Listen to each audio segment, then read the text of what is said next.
Hello，大家好，欢迎回到我的频道，小强下南洋。呃，怎么说呢？我最近是有点忙，因为6月10号吧，还是12号，我妈从北京来，在吉隆坡待了有3周吧。怎么讲呢？这次是我妈第2次来马来西亚，所以对有一些地方呢，并不是特别新鲜了。所以我们也安排，就是带我妈去了一次槟城，吃榴莲呀，看看海呀。其他的呢，其实我们也本来想去趟东马，或者是去这个兰卡威，但是一个是这个路程上边来说，我妈吧70多岁了，她有时候太颠簸啊，也累。然后呢，就是包括有一些地方吧，像一些，我觉得可能有的地方虽然海滩比较美，但是吃的东西也是比较有限的，不如像这个槟城，就是吃的东西会多一点，就是我妈可能适应起来会好一点。哎呀，反正就是由于就是有时候我妈的这个生活习惯跟我们不太一样嘛，所以把我们俩给折腾的，哎呀，真的挺累的。所以上礼拜应该是7月2号吧，我妈的飞机就回北京了，我也是缓了有这么3、4天。所以本来上周六要上的片子也没去录，因为真的太累了，就是调整不过来。今天都是周一了，我觉得呢，还可以，所以就是想，把之前该录的片子给录下来。怎么说呢？原本我们俩是想我跟刘老师一起聊一下，就是带爸妈一起出去玩这个事儿，因为这个事儿吧，我们从内心深处呢想多尽孝心，想带他玩得好一点，但是怎么讲？像我也是跟我妈有个小30年吧，没有住在一起了，因为我这个基本上上大学就没怎么在家里住过，所以客观说也得感谢马来西亚，因为我们这2次我妈来马来西亚，我都是跟她能住了将近3周啊，或者1个月的时间，这都算这些年里边住的时间最长的了。所以我们这个就是生活习惯不一样，然后即使我们想尽孝心，但是就是讲怎么去配合我妈，去认为就是日的好，这个其实是个难题，就是我跟刘老师也是在学习当中的。不过还好，我妈这次榴莲吃的特别 happy，她本身挺喜欢吃榴莲嘛，在北京大家都知道，最多也就吃个这个泰国的金枕头就不错了。你要想吃这个马来西亚，偶尔可能会有猫山王，也是那种速冻的这种，其他的新鲜的熟熟的那不太可能买到，或者买到也是天价。所以他在这边的时候，我们吃了有个5次吧，5次榴莲，吃了有那么10几个品种，我妈还是挺高兴的。我们扯了半天废话啊，就回到正题，说我今天聊什么呢？其实今天吧，我还是想继续之前的一个话题，就是聊聊教育。之前我发了有一篇，就是对比一下中国的选拔式教育和这个大马的这种国际教育的这个比较吧。其实有很多朋友都给我留了言，甚至还有私信。我怎么讲呢？就是我只是站在我自己的角度，或者说我有那么一点经验去给大家浅析一下，并没有特别深刻。这里边就说，有的朋友可能谈到就是大马也有其他的这种教育模式，这个呢我都了解，可能有这种公立学校，有这种华小这种华语教育的体系，也有这个就是对应华小的独立中学是吧？同样还有这种国际教育，我谈国际教育的原因就是说，因为针对广大的这种中国的朋友来说，他们来马来西亚，主要的也就是上国际学校，由于他们的签证的受的限制，不太可能说上这种国民学校，因为很少有是真正来这儿就外派工作签证的很少。包括他们对孩子的未来的规划呢，也是去欧美上大学，那么还是要用国际学校的这个方式。但在这个里边呢，其中有个朋友呢，其实就是也留了很长很长的言，就是他其中提到了一个，就是当时是高考比较热的时候嘛，就是讲到说王星星他的一篇讲话或者一个短视频，让我怎么说呢？首先说大家了解一下，王星星是一个应该讲人家是青年才俊啊，26岁就开始创业7、8年之后，他的这种就是他创业公司叫什么？语数科技，说是他语文数学比较好，所以叫语数科技。人家做这个电子狗都上了央视的这个春晚，你想想背后的这种问题啊，其实第一呢，我觉得他天时地利人和都占了，本人很聪明，也有这种时代的这种背景，然后一些风口推进，他获得了巨大的成功。但是他的成功并不能这个怎么讲，不能推广吧，因为他取得一定成绩之后，背后肯定是有更大的这种资本大佬再来运作。这个如何能选到一些普通人的家庭，我不想多聊这个事儿，这个可能没有太多的意义。当然，他的这篇文章就讲这个孩子这个选专业呀、就业，其实挺实在的，因为我也仔细看了一下，主要呢就是说这么几方面，我说一下。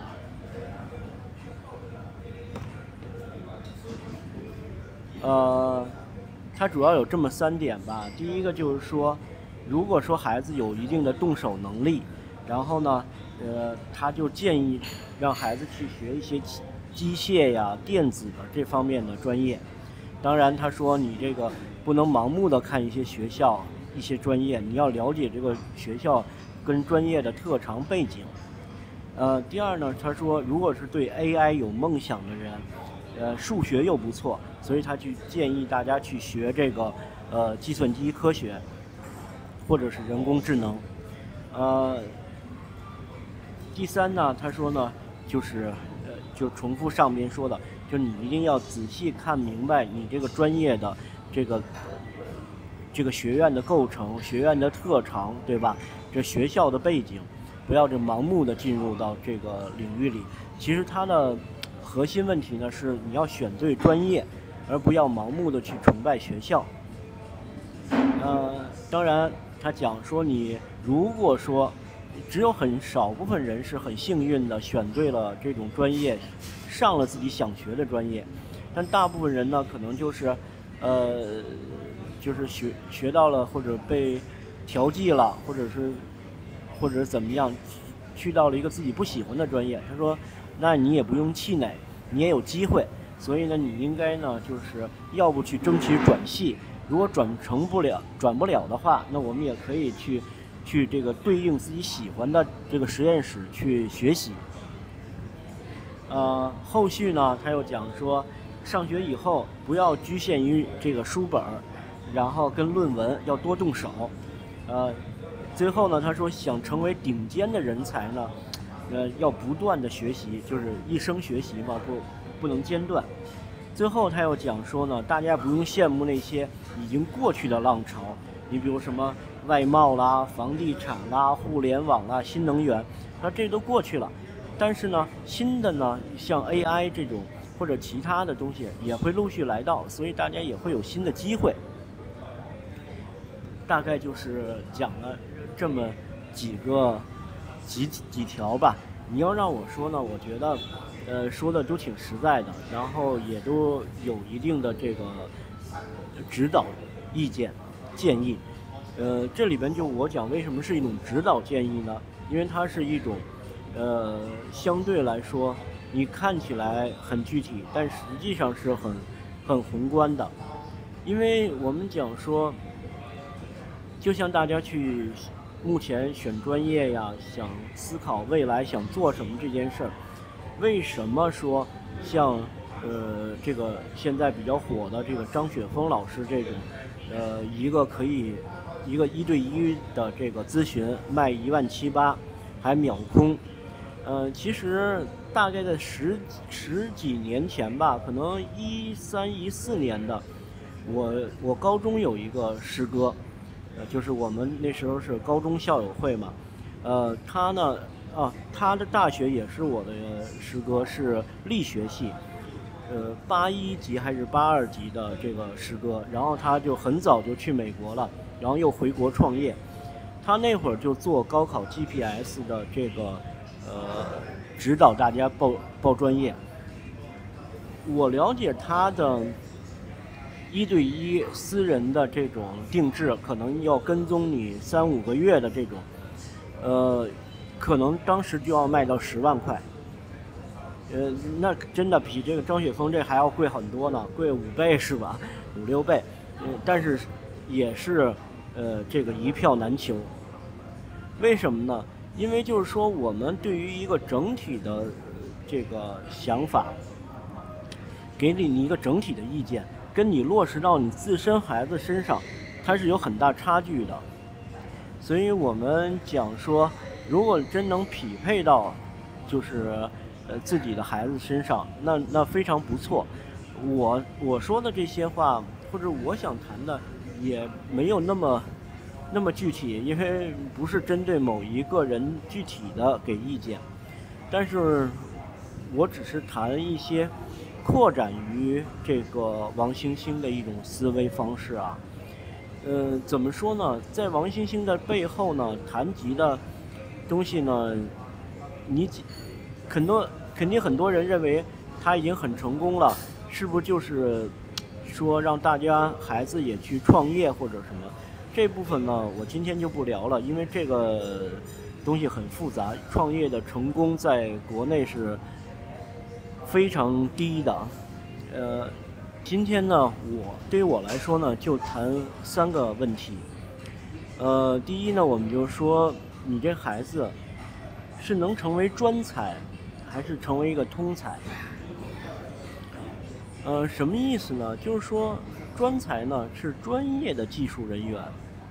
那你可能成为教授，你可能成为一个顶级的这种科学家，你可能成为一个这种高级工程师，你可能是作为这种一个项目，这个比如建筑项目或者什么项目，你成为一个顶级的这种设计师，这种都是叫做专业人才。那么这种专业人才，首先讲你孩子本身是不是真正意义的学霸。我们讲这个学霸还不是一个你简单考试的学霸，它是一个相对于来说是对某一领域或2个领域钻得比较深的。什么概念呢？其实家长可以测试他对于比如说学物理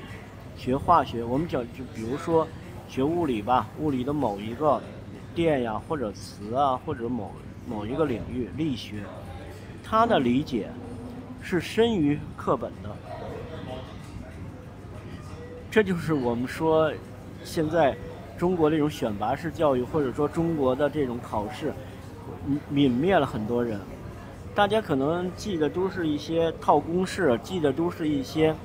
解题思路。真正的我们讲的这种学霸不是解题思路，他是很深入的理解，看这个书之后很深入的理解了这东西，并且他给出的这种学习的认知这个概念，去理解这个，说具体到考试上这理解一道题，他角度是完全不一样的。这种人才能适合成为一个专业人才。当然，这种人他有可能某些地方就是不是不均衡，就是发展不均衡，不见得说是不是这个英语也学得特别好，语文也学得特别好，这都有可能啊。但是我们讲说他在专业这里边他是非常聪明的，非常有天赋。你学化学，对于不是说啊，我对于这种配平啊，我对于什么东西，这种叫什么分子式啊，背得贼清楚，那不是这个，是他对于实验，对于很多的这个点啊，学习点，有自己的理解。如果是有这样的天赋的人，那么他就才能适合成为专才。而大部分，或者说我们讲90%，就是成才的这部分，他都是通才。什么意思呢？他是在这个大的企业里也好啊，或者这种科研院所也好，或者什么，要么他实际上是掌握了东西，掌握了知识，这种教授给别人，可能去当老师。还有的更多的是什么？是把这种知识转化了，就是说我们转化成一种民用产品之后，他们去做对应的售前售后，这些其实都是工程师啦，都是有很强的专业背景的，但是他们并不是一生的工作，并不是搞研究，所以大家要分清楚这两条路啊。所以这个就决定了你是要学什么样的专业，是学纯物理、纯化学、纯什么东西，纯数学，还是学应用的？应用里边那还有更为这个就是实际操作的。我们说第二点啊，就是你大学毕业，你研究生毕业，甚至说博士毕业，那么你在国内的核心竞争力是什么？你怎么能找到好工作？那我直言不讳，就两条。一条就是靠爹，这家长有背后丰富的资源，那当然很好操作了。所以大家可以真正去听这个张雪峰讲啊，或者谁来讲，你在选这个专业的时候，你有没有这种家里边的背景？如果你有背景，那你最好不要跳脱这个，你还要在这里边去选。那么第二呢，靠不了父母，就要靠自己会做人，自己有很强的这种人际交往能力，这是绝大部分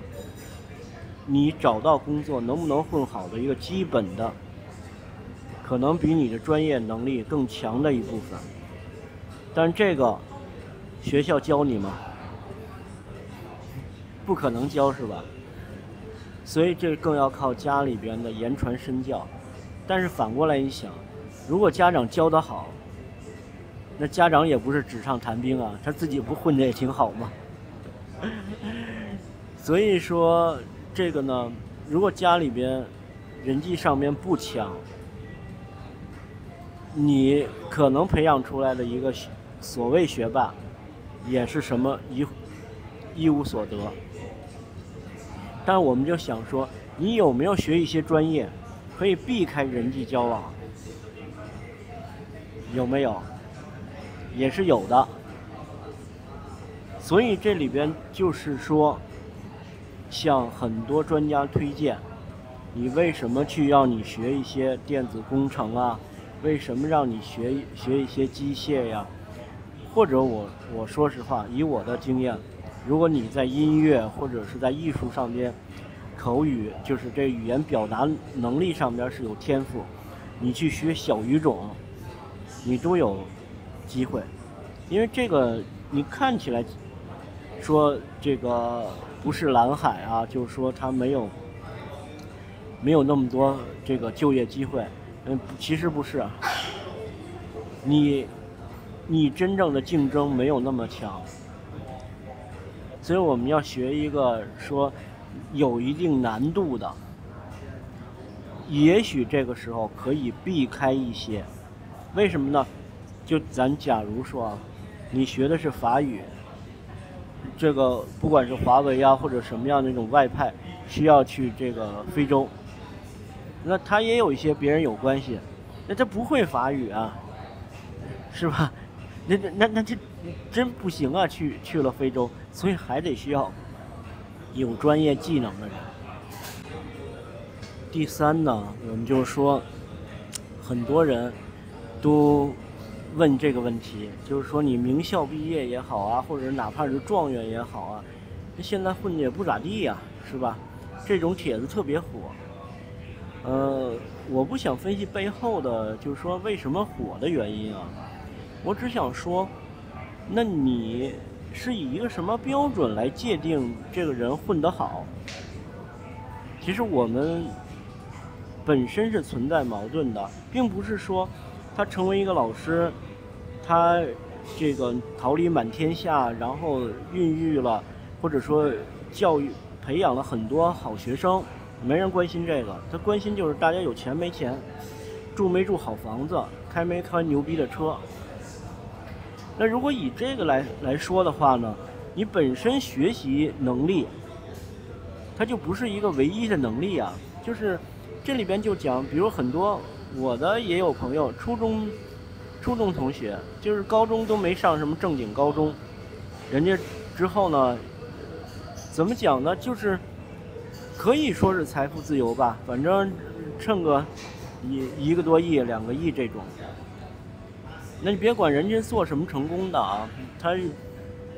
赶上了各种风口都有可能。但是首先说他具备3种能力。第一就是学习能力，这个学习能力呢，可能在我们这个中学时代啊或者大学时代他没努力，他没努力不代表他没有，这个大家要搞清楚啊。二一个人际交往能力，他可以真正的俯下身子去伺候各种人，这个也不是每个人能做到的。所以就是往往学霸你仗着自己学习有点天赋，而忽略了这个另外一个人本身可以